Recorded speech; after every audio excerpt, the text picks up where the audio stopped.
Dyma ni o'r diwedd yn Doha. Croeso i Qatar, croeso i Nghwpan y Byd. Ni ma o'r diwedd. Ac ar y llai na 24 awr i fynd tan y gêm gynta, ni'n mynd i fod yn edrych mlaen at y gêm agoriadol yn erbyn yr Unol Daleithiau. Fan hyn, yng Nghwpan y Byd. Fi ffili stop o gweud Nghwpan y Byd. Mae'n hawdd. Ni wedi bod mewn cwpl o ddyddiau erbyn hyn, dechrau setlo diddorol. Mae'n teimlo fel dolyg, noson cyn nadolig, noson nadolig. Pam lai? Mae rai fi mae'r goleadau yma'n nadoligaidd iawn, kind of yn teimlo fel bod ni yn Efrog Newydd. Mae'n festif iawn ma. Pam lai hefyd, Nghwpan y Byd ar fi'n dechrau. Ti wedi bod bobman, a ti dal ddim wedi gweld rhan fwyaf o Doha, mae'n le enfawr. Mae fe'n enfawr, a ni wedi bod mewn cwpl o ddynodau nawr, ond fe wedys ti, dal yn teimlo fel bod lot fwy i weld. Ffili aros i weld cefnogwyr Cymru yn cyrraedd hefyd. Ffili aros i weld yr heti y bwced na o gwmpas y lle. Mae rhai yn nhw, mae'r Mexicans wedi cyrraedd, mae cefnogwyr Brazil wedi cyrraedd, mae digon o sŵn ma. Lot o sombreros, mae rai fi weid. Lot o sombreros. Ni'n rhoi blas i chi o'r hyn sydd i weld ma. Beth am ddechrau yn y maes ymarfer, mae Cymru na bob dydd, mae Sioned na bob dydd yn holi nhw hefyd, felly rhoi sy'n rhyw gaid y tor bach i chi.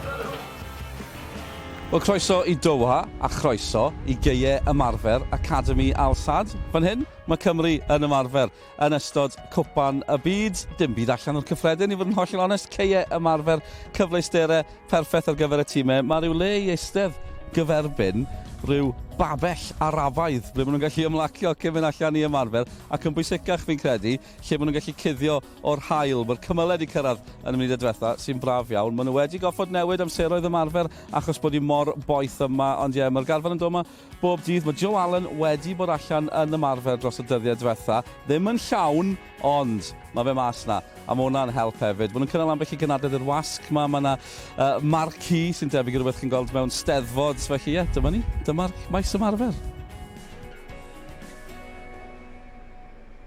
Owain, Tudur, Jones, helo, dyma ni yn y maes ymarfer. Ni wedi bod mewn cwpl o ddyddiau nawr, beth am hwn fel lleoliad? Chwaraewyr digon hapus, mae'n siŵr. Yndi, a dyna sy'n bwysica. Dwi'n meddwl mond bod yr cyfleusterau up to scratch iddyn nhw, a da ni jyst yn gweld o'n blaenau ni, mae'r cae'n berffaith. Maen nhw'n weld yn hapus, maen nhw'n hwyliau da.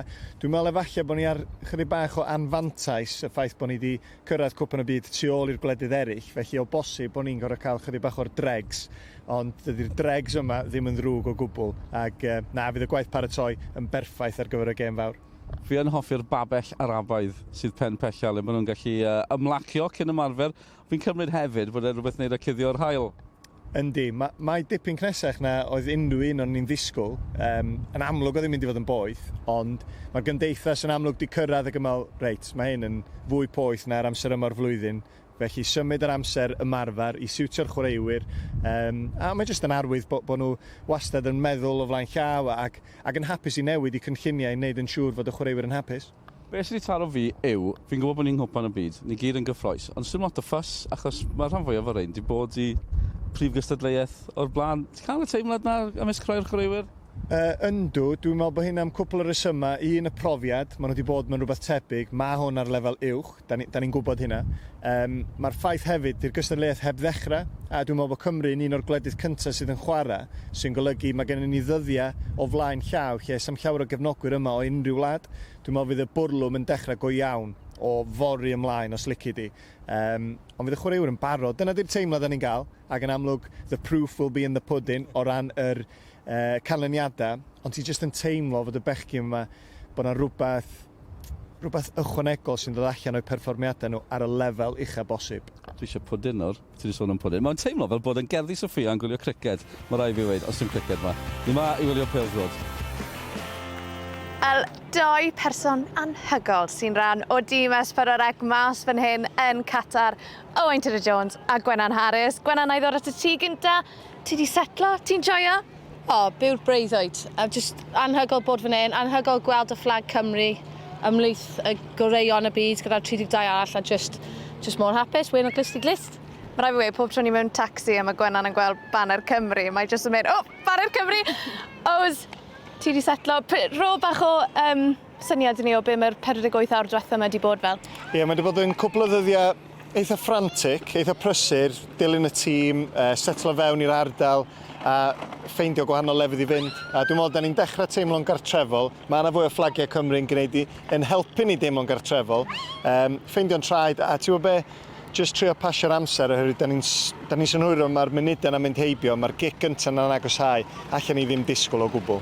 A Gwenna, ni wedi bod yn gweld Cymru yn ymarfer pob diwrnod hyd yn hyn. Beth ti'n credu o'r set-up sydd gyda nhw?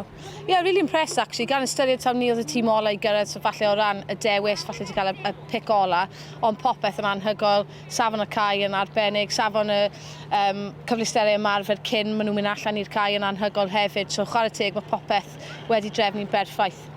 A fi'n addo, ni'n mynd i stopo sôn am y tywydd, achos fi'n fed up o bawb yn gweud pa mor dwym yw i, ond oes, mae yn dwym. Tro la.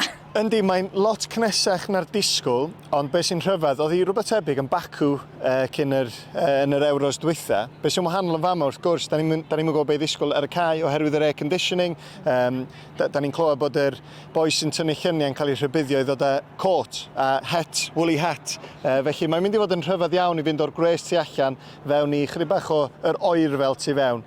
Eto, be bynnag maen nhw'n daflu tuag at ni, allan ni'n disgwyl ag edrych ymlaen i wylio Cymru yn llwyddo. Woolly hat y ti? Yn un o'r ddoi suitcase nes ti ddod y ti? Na, dyna am lle. Wel, dyna ni am nawr, felly mae pawb wedi setlo mewn fan hyn yn Doha, ond mae'n hen bryd i ni ddechrau canolbwyntio ar y pêl-drod. A Dylan Ebenezer sydd wedi bod yn ei bach o waith cartre ar gwrthwynebwyr Cymru. Be ni ddim wedi trafod yw grŵp Cymru, wrth gwrs. Felly, dewch am dro dy'r cefnogwyr yma drwy Doha, ewn ni am dro drwy'r grŵp hefyd. Yn gynta, America. Mae yna bach o bwysau arnyn nhw, ddim wedi cyrraedd Nghwpan y Byd yn Rwsia tro diwetha.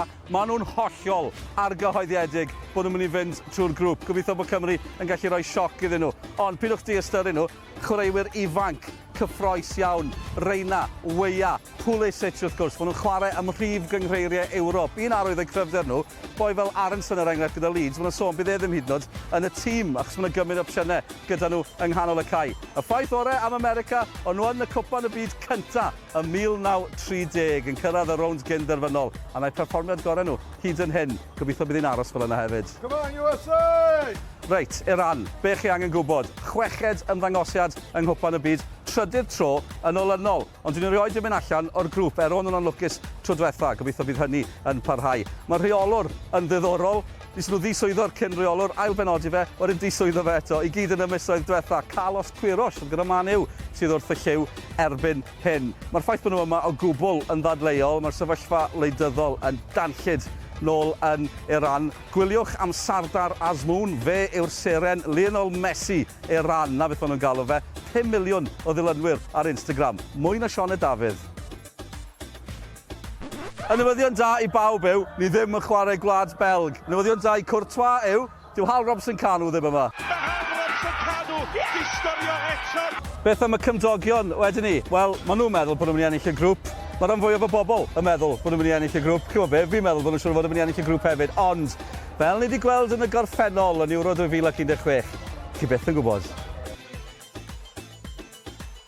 Gyda llaw, pwy sy'n mynd i ennill y cyfan? Wel, fi'n meddwl rhain. Maen nhw wedi ennill mwy na unrhyw un arall erioed. 5 gwaith erbyn hyn, mae 20 mlynedd di mynd ers nhw godi'r cwpan y tro diwetha. Chi wedi gweld eu carfan nhw? Blasus iawn. Ac yn ola, Cymru, beth am y disgwyliadau? Mae'n anodd meddwl i fod yn onest, ar adegau chi'n poeni'r gweithio, wedyn yn gobeithio'r gorau. Chi'n methu gweld yn bellach na'r gêm gyntaf na. Os yw Cymru'n ennill y gêm gyntaf na, gall unrhyw beth ddigwydd. Fel wedodd Owain Tudur-Jones yn Bordeaux. Ni ddim ma i gymryd rhan, ni ma i gymryd drosodd. Wel boes, mae llain y 24 awr i fynd nawr tan y gêm gyntaf na yn erbyn yr Unol Daleithiau. Ows, beth i ti'n credu allan ni ddisgwyl o'n gwrthwynebwyr ni?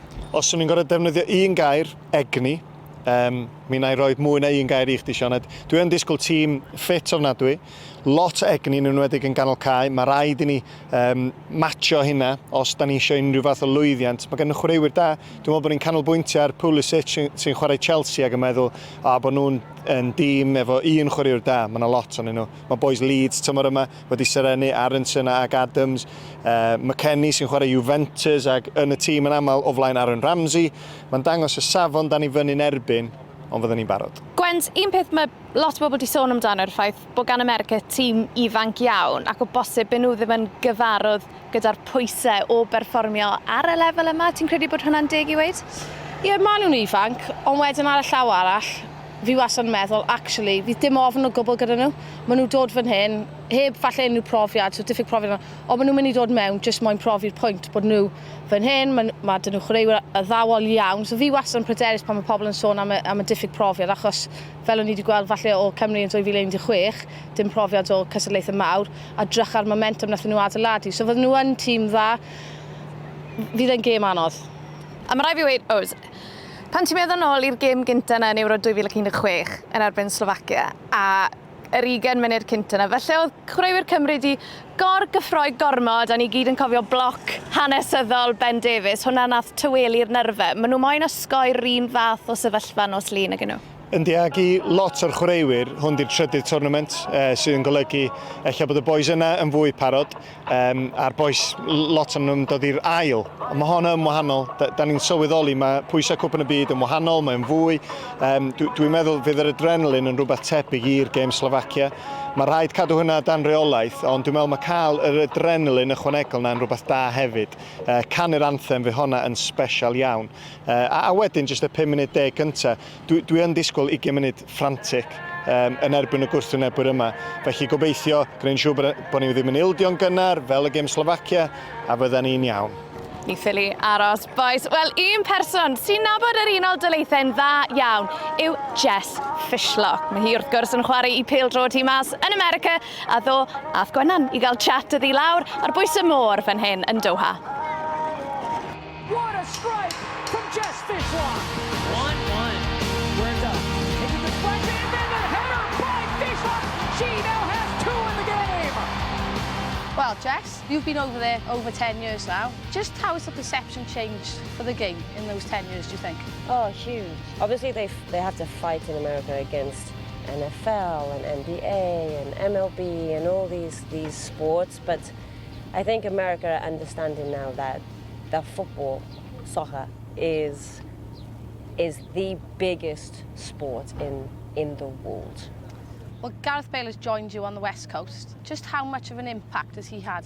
It's funny because so many more people now speak to me about Wales and Gareth Bale. Bale for LAFC is huge. They view him now as someone who's still very much a superstar. They view him as still ready to take them to another level. Tell us, what do we need to know about this US side? Who are the main stars that maybe we're not aware of that we need to look out for? I think with the USA team, it's less about stars and more about a group of players that they have that can make a difference. You have Arison, you have Adams, you have Roldan, you have Morris, you know. All of these players that can and will hurt a team. They have the ability to do that. The pressure on the USA right now makes them feel like they have to win this game. It is going to be, we should win this game, we have to win this game. Well, we only had one mention of soccer there, own football. Diolch yn fawr iawn. Diolch. Danny, the team have been here for a few days now. First of all, how have you all settled and how are you all feeling? Excited, yeah. Everyone's enjoying it so far. It seems to have taken an age to come around since we were in Cardiff from that obviously amazing day from the Ukraine game, but it's finally here and it's something we're all enjoying and everyone's embracing it. Yeah, as soon as we landed, it felt real. Obviously, as soon as we come off that plane, the heat hit us. Obviously, I know it was quite late at night, but still, it was very, very high temperatures. But yeah, fantastic training facilities. Really pleased. Everyone's smiling. So yeah, just can't wait for Monday now. Look, I've got to ask about the goalkeeper situation. It's a good situation when you've got two fantastic keepers to choose from. You know, Danny, he started both opening matches in the 2 last major tournaments that we got to. I guess is it your time to start now, Wayne? No, obviously it's a healthy opportunity, and like I said, anyone who gets that shirt, we wish them all the best. Obviously, Danny's playing really well for Leicester. Obviously, I played the one game in the week just before we met up. Adam's looking very good in training, so yeah, the jersey's there. Obviously, it's a big decision, but like I said, it's a healthy one, and we're all doing well, and whoever plays, we're fully supportive. They're decisions that, for the manager, that's not for me and Wayne to decide. Wayne and I have known each other for a long, long time. Actually, he had a lot less grey hairs when I first met him, let's say that. But the relationship we have together is amazing. It's a proper friendship. It's not just on the pitch, it's off the pitch. And it's the same with Adam and with Tony as well. We've got a real good camaraderie and a good sort of togetherness within the squad as well. It's special to be part of, really. Wel, oedd hi'n braf iawn cael sgwrsio gyda Wayne Hennessy a Danny Ward. Right, boys, hwn fi'n credu yw problem mwyaf Rob Page, yw pwy sy'n dechrau yn y gôl nos lun. Ows, pwy ti'n credu? Ti'n gwybod be, ar ôl y gêm na nebyn Wcrain, o'n i'n benderfynol ac yn gwybod, bron, dwi ddim yn gwybod, Wayne Hennessy, oherwydd mae'r perfformiad gath o'n y gêm bwysica y gêm i gyrraedd fama, heb Wayne, sa hyn ddim yn bosib. Sa ni'n myma rwan, dwi'n meddwl. Felly mae o'n mynd i gadw'r Cris. Mae Danny Ward yn gwneud yn gret yn Caerlu'r tymor yma. Mae'r rediad da, sa neb di cadw mwy o clean sheets na Danny Ward yn yr uwch gyngre'r Lenny, ond Wayne fydd yn y gol, dwi'n meddwl. Gwenan? Ie, fi'n cytuno. Fi'n meddwl bod Paige actually yn ymddiried ynddo fe, a dyna pam mae fe wedi chwarae fe yn y gemau mwy o bwysig, a fel welodd OTJ fan'na. Mae byth di gael ni lawr. Perfformiad anhygoel yn y gêm yna yn erbyn Wcrain, so mae rai fe cael y lle dechrau, a fi'n credu bod sy'n mwyaf efo cyfnogwyr yn teimlo'r un peth fyd. A Gwens yn gyffredinol, pwy y ti'n disgwyl gweld yn yr 11 yna nos lun? Yn wreiddiol, ni'n meddwl falle bys y lot o'r penderfyniadau yn seiliedig aros bod Joe Allen yn ffit neu ddim, a fi dal yn meddwl hynna. So fi'n disgwyl falle gweld Amperdwn dod mewn i canol cae gyda Ramsey, cos sa'n credu bod Allen cweit yn barod. A fi'n disgwyl gweld Kiefer Moore yn dechrau, mae fe'n chwarae'n dda iawn i'r clwb, a fi yn meddwl bod yr amddiffyn yw lle gwael, neu gwendid, tîm America, so fi'n disgwyl i fe creu problemau. Kiefer Moore yn dechrau ti, Ows? Yndi, dwi'n meddwl. Dwi'n disgwyl gweld Brennan Johnson yn cael ei gadw ar y fainc ac yn mynd i gael ymateb. Diolch fatha bod o'n cael drop a di Rob Page ddim yn ei drystio fo. Mae Brennan Johnson yn mynd i chwarae rhan bwysig os da ni'n mynd i gael llwyddiant. Ond dwi'n ymwneud nhw'n i ddechrau efo Kiefer Moore. Yn arwain yr ymosod na lle Gareth Bale a Dan James tu ôl iddo fo. Dyfalu ydyn ni wrth gwrs. Da ni'n gwybod beth sy'n mynd drwy feddyliau Rob Page. Ond ie, so ni'n disgwyl gweld Kiefer Moore oherwydd be mae'n dod yn ymosodol hefyd gymaint o help yn amddiffynol hefyd. Felly, hei, gown ni weld. Wel, ni ffili aros. Mae'r gig gynta yna yn agosau. Gwenan, Owain, diolch yn fawr iawn am eich cwmni chi. Wel, cofio, ar S4C am 6 o'r gloch nos lun Cymru yn erbyn yr Unol Daleithiau yn fyw o Stadiwm Al Ryan fan hyn yn Doha yng Nghwpan y Byd. Ni wedi gorfod aros bel fach, ond o'r diwedd, ni yma. Tara. Bod yn aros ers oes am yr eiliad